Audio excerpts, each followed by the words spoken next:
तो भाई जब बॉलीवुड में हम सुपर हीरो मूवीज की बात करते हैं तो हमारे दिमाग में दो तरह की मेमोरीज आती हैं। एक तो वो जो कि हम बचपन में देखते थे, कोई मिली और क्रिश टाइप की, जिनके साथ हमारी बहुत ही अच्छी मेमोरीज जुड़ी हुई हैं, और दूसरा क्रिश 3 और फ्लाइंग जट टाइप की बेकार सी टट्टी सीजीआई वाली मूवीज। तो यहाँ पे दो तरह की सुपर हीरो मूवीज के अंदर बॉलीवुड बढ़ चुका है। और अब कभी भी बॉलीवुड के अंदर जब सुपर हीरो मूवी बनती है तो लोगों का रिएक्शन पहले से ही बहुत ज़्यादा नेगेटिव होता है, क्योंकि वो जानते हैं कि अभी इंडिया के सिनेमा के पास इतनी अच्छी सीजीआई मौजूद नहीं है कि वो एक सुपर हीरो को एक बड़ी स्क्रीन के ऊपर अच्छे तरीके से दिखा सकें। तो जब यहाँ पे ये मूवी मिनरल मुरली आई तो मेरे से एक्सपेक्टेशन बिल्कुल भी हाई नहीं थी, लेकिन मैं कहीं ना कहीं जानता था कि अगर नेटफ्लिक्स इस चीज़ को बना रहा है तो वो अपना स्टैंडर्ड तो मेंटेन रखने की पूरी कोशिश करेगा ही। तो इसलिए मेरी से कोई एक्सपेक्टेशंस नहीं थी, यहाँ तक कि मैंने इस मूवी को रिलीज होने के बाद देखा तक नहीं था। फिर मेरे कुछ सब्सक्राइबर्स और मेरे लोगों ने मुझसे रिक्वेस्ट करी कि आप इस मूवी को देख के अपना एक रिव्यू हमारे साथ शेयर कीजिए। तो मैं ये जरूर कहूँगा कि मिनरल मुरली जो है वो बाकी की सुपर हीरो इंडियन मूवीज से बहुत ही ज़्यादा अलग है, और ये चीज़ मुझे इसकी काफ़ी ज़्यादा पसंद भी आती है। तो इस वीडियो के अंदर हम जानेंगे इस बात को कि मुझे ये मूवी कैसी लगी है, और क्या बाकी सुपर हीरो मूवीज से इसके अंदर क्या चीज़ें अलग थी, और किस तरीके से ये एक अच्छा स्टैंडर्ड सेट कर सकती है सुपर हीरो मूवीज के लिए इंडिया सिनेमा के अंदर। सो guys, this is P tiger, और आज की इस वीडियो में आपके साथ करने वाला हूँ मिनरल मुरली का रिव्यू। तो चलिए बिना किसी बात के इस वीडियो को स्टार्ट करते हैं।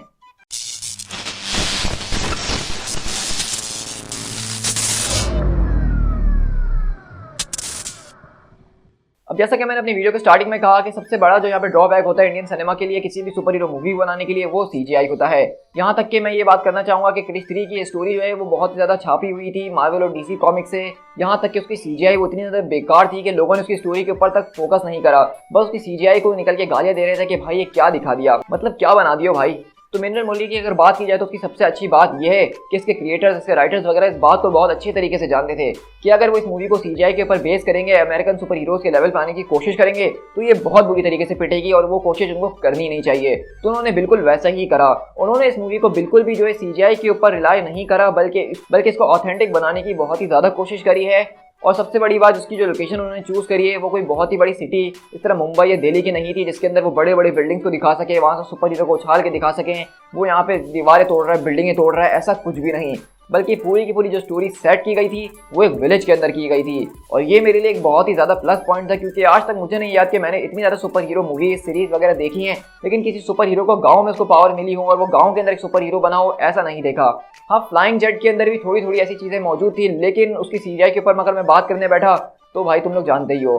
तो अगर इस मूवी की स्टोरी के ऊपर बात करना चाहूँ तो मैं ये कहूँगा स्टोरी बहुत ही ज़्यादा एक्स्ट्राऑर्डिनरी नहीं थी। इस तरह की स्टोरीज हम सुपर हीरो मूवीज़ के अंदर बहुत ही ज़्यादा देख चुके हैं कि एक बहुत ही बड़ा सा फिनोमिनन होता है, यानी आसमान से बिजली गिरती है, एक बिजली एक आदमी को लगती है जो सुपर हीरो बनता है, दूसरा आदमी जो है वो सुपर विलन बन जाता है। दोनों के अपने अपने मोटिव है जिसके लिए वो सारे के सारे काम कर रहे होते हैं, और वहाँ के बीच में एक लड़की फंसी हुई होती है। तो भाई ये स्टोरी बिल्कुल स्ट्रेट फॉरवर्ड थी, कोई इसके अंदर मैं स्पॉइलर दे भी दूँ तो आपकी मूवी स्पॉइल नहीं होगी, क्योंकि सुपर हीरो वाला फंडा यहाँ पे चल रहा था। लेकिन इसकी मजेदार बात ये थी कि ये बॉलीवुड के फंडे से काफ़ी ज़्यादा दूर हो गया। यहाँ पे कोई फजूल के जो है आइटम सॉन्ग्स नहीं थे, या फिर कोई डांसिंग नंबर नहीं थे, बस यहाँ पे एक दो सॉन्ग्स मौजूद थे जो कि हमें उसलिए दिए गए ताकि इस मूवी से हम लोग थोड़ा सा और कनेक्ट हो सकें। जब सुपर हीरो बिल्ड हो रहा होता है तो उस टाइम पे वो बुरे नहीं लग रहे थे, लेकिन इसके अलावा बॉलीवुड का फालतू मिर्च मसाला इसके अंदर मौजूद नहीं था, और ये चीज़ मुझे काफ़ी ज़्यादा पसंद भी आई है। अब यहीं पे अगर मैं इसके थोड़े से एक्शन सीन्स के ऊपर बात करूँ तो मैं ये कहूँगा कि इसके एक्शन सीन्स को इतना ज़्यादा ऑथेंटिक रखने की कोशिश की गई है कि जितना पॉसिबल हो सकता था, और इसके अंदर सीजीआई का मेरे ख्याल से बहुत ही ज़्यादा कम इस्तेमाल किया गया है, और जहाँ जहाँ भी किया गया है वो बहुत ज़्यादा बुरा नहीं लग रहा है, क्योंकि ये इस बात को जानते थे कि इनकी मूवी का क्या स्केल है, और इन्होंने अपने स्केल के ऊपर जाने की कोशिश नहीं करी है, जो कि बहुत ही अच्छी बात है। देखो, किसी भी मूवी बनाते वक्त अगर आपको पता है कि आप ये चीज़ नहीं कर सकते और आप उसको फिर भी करने की कोशिश करते हो तो वो हमेशा बुरी होगी। लेकिन आप ऑलरेडी पहले से किसी चीज़ को जानते हो कि वो चीज़ हमसे नहीं हो सकती है तो हम उसको छुएंगे नहीं। तो जब ऐसा होगा तो एक मूवी अच्छी ज़रूर बनेगी, और यही पूरा का पूरा सीन हुआ है मिनरल मुरली के साथ, और इसी वजह से ये मूवी बाकी मूवी से इतनी ज़्यादा अलग भी निकली। तो मैं ये कहूँगा कि भाई इसकी जो स्टोरी थी वो बहुत ज़्यादा स्ट्रेट फॉरवर्ड थी, लेकिन अच्छी थी। ये पूरी मूवी तकरीबन 2 घंटे 40 मिनट की थी, और मुझे लग रहा था कि शायद मैं पूरी मूवी नहीं देख पाऊंगा, मैं बीच में बोर हो जाऊंगा, लेकिन ऐसा नहीं हुआ। इस मूवी के जो कैरेक्टर्स थे, जो सपोर्टिंग कैरेक्टर्स थे, वो काफ़ी ज़्यादा मज़ेदार थे। सुपर हीरो हमारा अच्छा था, सुपर विलन का मोटिव बहुत ज़्यादा स्ट्रॉन्ग था, उनको जिस तरह से पावर्स मिली वो बहुत अच्छे तरीके से दिखाया गया। हाँ, मैं मान सकता हूँ कि आप बोलेंगे कि यार ये तो सारी की सारी सुपर पावर्स है जो कि मार्वल और डीसी कैरेक्टर्स के पास होती हैं। तो देखो, अब इसके अंदर कोई कुछ नहीं कर सकता है। मार्वल और डीसी वालों ने लिटरली हर एक चीज़ को उठा के सुपर विलन और सुपर हीरो बना दिया है, चाहे वो छुपकली हो या ऑक्टोपस हो या पेड़ हो या कोई और चीज़ ही क्यों ना हो, वो उनका विलन है भाई। तो अब कोई भी अगर अपना सुपर हीरो बनाने बैठेगा तो उसके पास इंस्पिरेशन कहाँ से आएगी, तो उसको इंस्पिरेशन यहीं से मिलेगी। लेकिन असल बात ये होनी चाहिए कि अगर आप किसी चीज़ को कहीं से कॉपी कर रहे हो और उसको अपने तरीके से अगर एग्जीक्यूट करके दिखाना चाह रहे हो ऑडियंस के साथ, तो वो चीज़ मैटर करती है। अगर आप बिल्कुल सेम सब कुछ वैसे ही कॉपी पेस्ट कर दें तो वो बिल्कुल ही एक अलग बात है। लेकिन यहाँ पे जो हमने पावर्स देखी जिसके अंदर सुपर स्ट्रेंथ उनके पास मौजूद थी, सुपर स्पीड मौजूद थी, सुपर रिफ्लेक्सेस थे, ड्यूरेबिलिटी थी, इसके अलावा टेलीकिनेसिस की पावर मौजूद थी, तो ये सारी की सारी पावर्स हम ऑलरेडी देख चुके हैं, इसमें कुछ नया नहीं था। लेकिन उसको जिस तरीके से एग्जीक्यूट किया गया, जिस तरीके से उसको हमारे सामने पेश किया गया, तो वो चीज़ मुझे बहुत ही ज़्यादा पसंद आई है। तो सच कहूँगा दोस्तों कि ये इंडिया की शायद वो ऐसी पहली सुपर हीरो मूवी थी जिसको मैंने एंजॉय करा, और शायद ये मुझे उतनी ज़्यादा बुरी नहीं लगी जितना मैं इसको सोच के बैठा हुआ था। मतलब क्रिश 3 और फ्लाइंग जेट देखने के बाद इंडियन सुपर हीरो मूवीज से मेरी एक्सपेक्टेशंस बिल्कुल खत्म हो चुकी थी। लेकिन अब लग रहा है कि शायद इंडिया वाले इस बात को समझ चुके हैं कि वो लोग किस चीज़ में अच्छे हैं और वो लोग उसी चीज़ को अडॉप्ट कर रहे हैं अपनी मूवीज़ के अंदर, अपनी मूवीज़ को अच्छा बनाने के लिए। तो आई होप कि फ्यूचर के अंदर भी मिनरल मुरली जैसी सुपर हीरो मूवीज़ को बनाया जाएगा जो कि बहुत ही ज़्यादा ग्राउंडेड लेवल पे होंगी, लेकिन अपने कैरेक्टर्स के साथ अच्छे तरीके से कनेक्ट हो रही होंगी, और जो कुछ भी रिसोर्सेज उनके पास मौजूद होंगी वो उसका अच्छे तरीके से इस्तेमाल करेंगे तो एक अच्छी सुपर हीरो मूवी बना ही सकते हैं। इसके अलावा अगर हमें बड़ी स्केल की सुपर हीरो मूवीज़ देखनी है तो मार्वल और डीसी वाले तो काम कर ही रहे ना, तो हम वो वहाँ पे देख लेंगे। अगर सच कहूँ तो मैं क्रिश की पूरी फ्रेंचाइज का बहुत ही बड़ा फैन था। कोई मिल गया, क्रिश हो गई, और क्रिश 3 जब आई तो उसने मुझे बहुत बुरी तरीके से डिसहार्ट करा था। उसकी CGI, उसकी स्टोरी, उसके कैरेक्टर्स, सब कुछ ऐसा लग रहा था कि मैं कॉपी पेस्ट एक मार्वल के म्यूटेंट्स की स्टोरीज को देख रहा हूँ।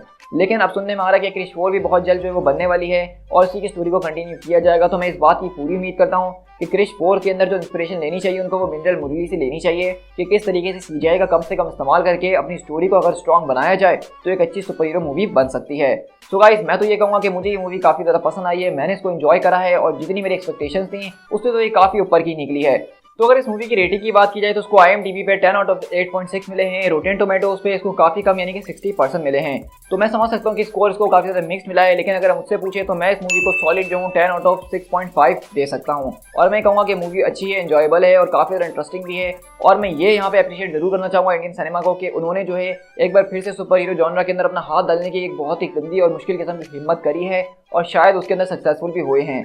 तो आप लोग मुझे कमेंट करके ज़रूर बताइएगा कि आपको ये मूवी कैसी लगी है। मैं एज अ पाकिस्तानी अगर कोई सुपर हीरो इंडियन मूवी देखता हूँ तो उसको फील होता है कि वो उससे कनेक्ट हो रही है, तो इसलिए मैं भी चाहता हूँ कि और भी ज़्यादा सुपर हीरो मूवीज़ बने इंडिया के अंदर जिसको हम और अच्छी तरीके से एंजॉय कर सकें। तो आप लोग मुझे कमेंट करके ज़रूर बताइएगा कि आपको ये वीडियो कैसी लगी है, और अगर आपको मेरा ये रिव्यू पसंद आया है तो चैनल को सब्सक्राइब करना बिल्कुल भी मत भूलिएगा और साथ ही साथ इस वीडियो को अपने दोस्तों के साथ शेयर जरूर कीजिएगा। जहाँ तक अगर आए गए तो मुझे फेसबुक और इंस्टाग्राम पे भी फॉलो कर लेना, जहाँ इसके अलावा मैं मार्वल और DC कॉमिक्स का कंटेंट अपने चैनल के ऊपर शेयर कर ही रहा होता हूँ रेगुलर बेसिस के ऊपर। तो अगर आप मार्वल कॉमिक्स का जबरदस्त किस्म का डेली डोज हासिल करना चाहते हैं तो हमारे चैनल का हिस्सा बन जाइए। So guys, this is Pete tiger, मिलते हैं अपनी किसी और वीडियो के साथ। Till then, thank you so much.